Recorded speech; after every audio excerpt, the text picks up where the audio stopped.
छात्रों, स्वागत है आपका कॉन्सेप्ट एजुकेशन बाय एसएसपीएम में। आज मैं कक्षा 9 हिंदी कोर्स ए के काव्यखंड से कविता यमराज की दिशा को लेकर प्रस्तुत हूँ, जिसके कवि चंद्रकांत देवतले हैं। पहले मैं कवि का संक्षिप्त परिचय दूंगी, कविता को पढ़ूंगी, उसके अर्थ बताऊंगी तथा पाठ के प्रश्नों के उत्तर भी दूंगी। हिंदी काव्य जगत में कवि चंद्रकांत देवतले का नाम काफी चर्चित है। इनका जन्म 1936 ईस्वी में मध्य प्रदेश के जौलखेड़ा गांव बेलूर जिला में हुआ था। इनकी उच्च शिक्षा इंदौर में हुई थी। इन्होंने सागर विश्वविद्यालय से पीएचडी की तथा जीवन निर्वाह के लिए अध्यापन का कार्य किया।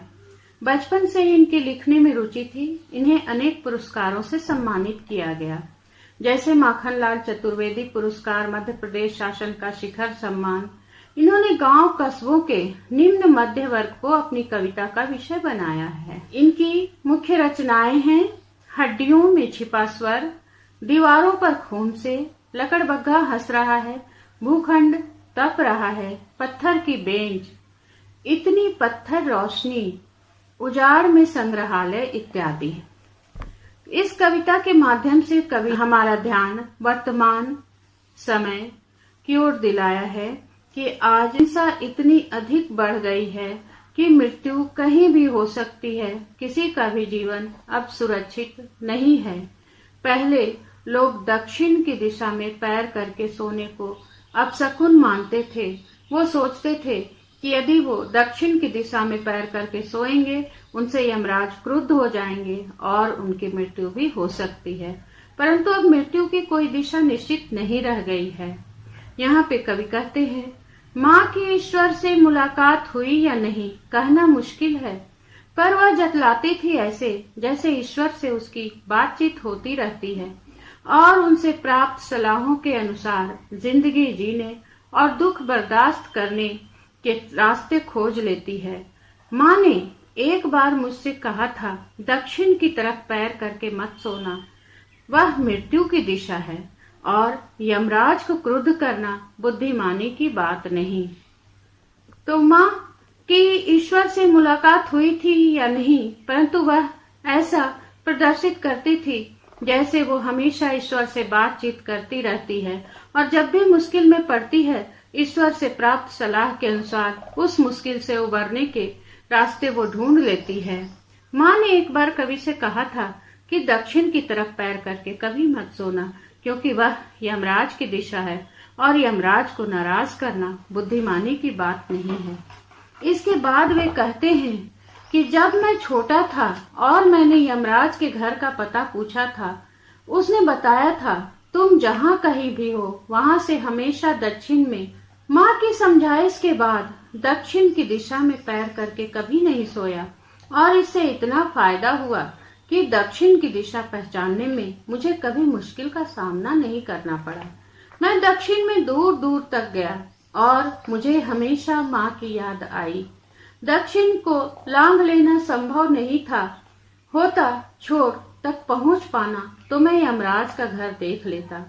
कवि कहते हैं कि जब माँ ने समझाया था कि दक्षिण की तरफ पैर करके मत सोना, तब मैं बहुत छोटा था और मैंने यमराज के घर का पता पूछा था। उसने बताया था कि तुम जहाँ कहीं भी हो वहां से हमेशा दक्षिण में। माँ ने जब समझाया, उसके बाद कवि कभी भी दक्षिण की दिशा में पैर करके नहीं सोए थे और इसका इतना फायदा हुआ कि दक्षिण की दिशा पहचानने में उन्हें कभी मुश्किल का सामना नहीं करना पड़ा। वे कहते हैं कि मैं दक्षिण में दूर दूर तक गया और हमेशा माँ को याद करता रहा, माँ की सलाह को याद करता रहा। दक्षिण को लांघ लेना संभव नहीं था। होता अगर छोर तो पहुंच पाता और यमराज का घर भी देख लेता। इसके बाद कवि कहते हैं, पर आज किधर भी पैर करके सो वही दक्षिण की दिशा हो जाती है। सभी दिशाओं में यमराज के आलीशान महल हैं और सभी में वे एक साथ अपनी दहकती आंखों सहित विराजते हैं। माँ अब नहीं है और यमराज की दिशा भी वह नहीं रही जो माँ जानती थी। कवि कहते हैं कि आज का वातावरण ऐसा हो गया, हिंसा इतनी अधिक बढ़ गई है लोग एक दूसरे के दुश्मन हो गए हैं और अब मृत्यु की कोई दिशा निश्चित नहीं रह गई है। अब कहीं भी पैर करके सो, कहीं से भी मृत्यु आ सकती है, किसी भी दिशा में मृत्यु हो सकती है। हर दिशा में ऐसा लगता है जैसे यमराज ने अपने महल बना रखे हों और वो यमराज अब नाराज ही रहते हैं अधिकतर। अब मैं पाठ के प्रश्न के उत्तर दूंगी। कवि को दक्षिण की दिशा पहचानने में मुश्किल क्यों नहीं हुई? माँ हमेशा ही दक्षिण की दिशा में पैर करके सोने से मना करती रही, इसलिए कवि को दक्षिण की दिशा की अच्छी पहचान हो गई थी और उनका मानना था कि वहां यमराज का घर है। उस तरफ पैर करके सोने से यमराज नाराज हो जाएंगे।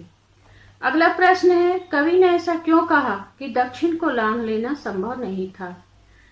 पृथ्वी के गोल घेरे में उसका कोई भी छोर नहीं होता है, इसलिए दक्षिण को पार करना संभव नहीं था। अगला प्रश्न है, कवि के अनुसार आज हर दिशा दक्षिण की क्यों हो गई है? जिसका उत्तर है, आज के वातावरण में स्वार्थ, लालच और हिंसा का जहर फैल गया है तथा इंसान एक दूसरे के खून के प्यासे हो गए हैं। स्वयं इंसान ही यमराज बन गया है, इसलिए आज हर दिशा दक्षिण की दिशा हो गई है।